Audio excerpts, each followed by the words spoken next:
Return on investment. Maybe you've heard it, maybe you haven't. Perhaps you've heard of ROI. What is it? Why would you use it? I'm Clay. Let me explain.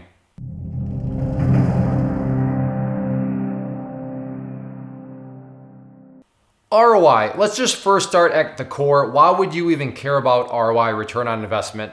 Because it's going to tell you, did you make a good choice?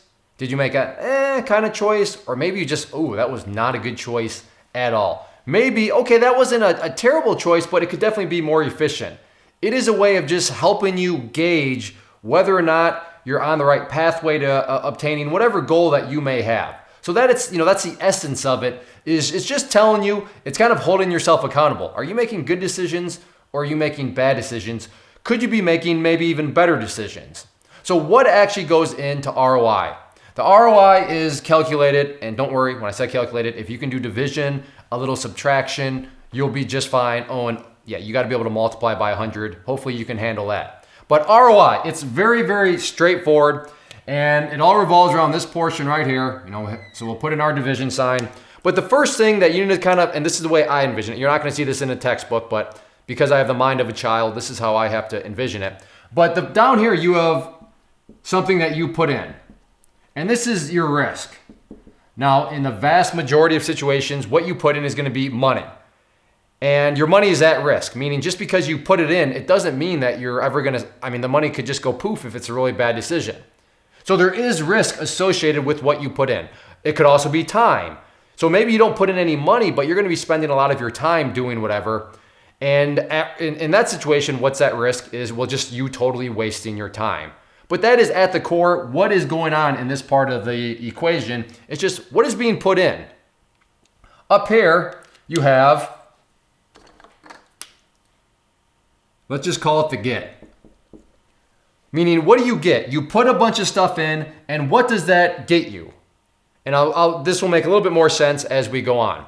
So that is the entire core of what's going on with the ROI. You're putting something in, you're taking a risk, and then what is that risk actually getting you? So let's go through an example here, and you'll see how it all works. So let's just say that you are wanting to get involved in the stock market, and you're saying, okay, I want to put something into the stock market. Now, what word did I just use? Put.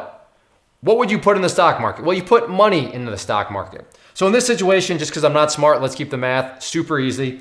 Let's say that you put in $100. Have you ever seen the disclaimers, about the stock market?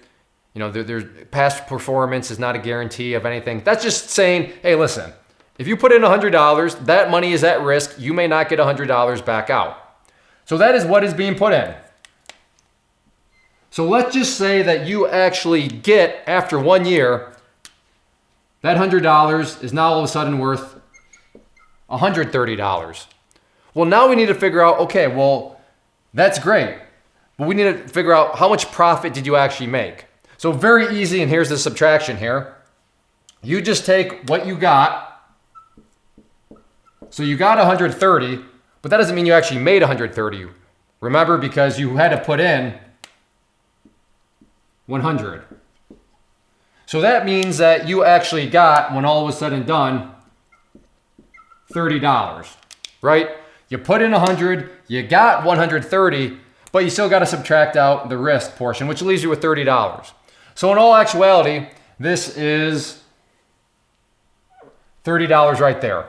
That would be known in kind of business jargon as a $30 profit. You profited $30. You generated $130, but you had $100 in expenses, which gives you $30 profit. So you put that right up there because at the end of the day, that's what you've got, right? You risked $100 and you got $30 in profit. This is where it gets really complicated. So you divide those out and then you multiply that. Well, not by 100%. You just multiply it by 100. I realize the irony there. I said it wasn't complicated and I screwed it up. That's okay. So you multiply that by 100, and that's going to give you, what color should we use for this? There we go. 30%. Now this is where things get a little wishy-washy with ROI, because ROI, is 30% good? Well, it depends. It depends on the business you're in. It depends on what you're trying to accomplish. It depends on a whole lot of things. So in some ways, in this situation with the stock, 30% in 1 year, that's a really good ROI. That's fantastic. In other situations though, looking at 30% might just be like, oh, that's, compared to the industry standard, that's rough. But think about it. Well, at least you know it's rough, so you know that you need to improve. Or maybe you just flat out know that, okay, that was a bad choice. If I'm only getting that ROI, in some situations, it could be a negative ROI, meaning what you put in, it didn't get you anything. In fact, it cost you money. So a negative ROI is certainly what you want to avoid.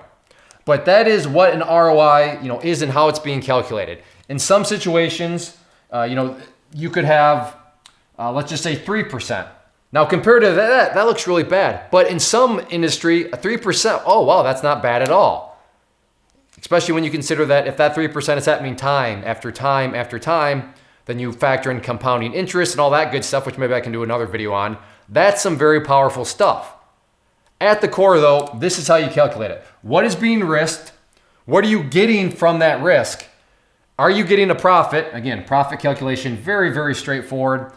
And then you're figuring out, okay, well, what is actually, taking place here? So in this situation, yeah, you made a really good choice with that $100 if you were able to generate a 30% ROI in just 1 year. Other places, not so much. So that is how it all works though. Nothing complicated, nothing easy. But at the end of the day, if you need to figure this out, just, if you're taking like a test question or something, just figure out, okay, what numbers are contributing to being put in? Okay, all those numbers, all those costs, that's what's being put in. That belongs in the bottom portion of the equation. What did all those numbers generate? Okay, that generated a certain number, and then figure out the profit, which again, is just subtraction. Divide it, multiply it by 100, and that's gonna give you your ROI. Very straightforward. If you are out there trading alone currently and maybe are in the market looking for a community to join to assist you in your trading or to just help you, give you another set of eyeballs, then I do have a private trading community where you can trade alongside me and other experienced traders. So what you see popping up on the screen right now is both an information link. So if you click on the inner circle one, that is going to take you to the page where I explain all the details of what exactly come with the community, both the chat room and the newsletter. And then the other image that has popped up is a behind the scenes tour where you can see exactly what is going to be contained within the community. I take you through, like I said, a behind the scenes tour of everything, and that way you'll know precisely what you are getting when you join. So definitely check that stuff out if you are interested and thinking about wanting to join a community, and let me know if you have any questions.